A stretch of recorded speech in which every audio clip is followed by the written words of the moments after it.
Alors cette journée se passe très bien, en fait on assiste à différents ateliers de 30 à 45 minutes. C'est une journée organisée par Common Romandie sur la thématique de la sécurité et on remarque un intérêt important sur cette thématique, soit par la présence des participants, soit par les interactions qu'il y a et les questions que ça suscite de telles présentations.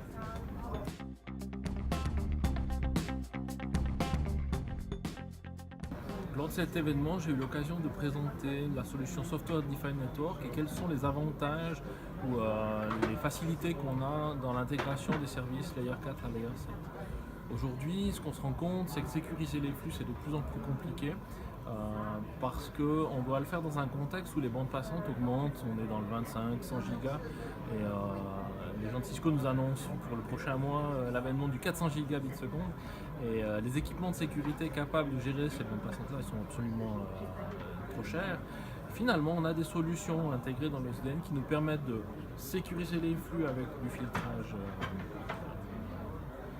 en profondeur pour les flux qui méritent cette sécurité et le reste de le gérer au travers de la fabrique SDN. Donc c'était la thématique du SDN. Les éléments clés du Software Defined Network, c'est de garder l'agilité dans le déploiement tout en augmentant la sécurité. En fait, la problématique qu'on a aujourd'hui, c'est d'être capable de sécuriser l'ensemble des flux, mais de ne pas ajouter de la complexité dans le déploiement.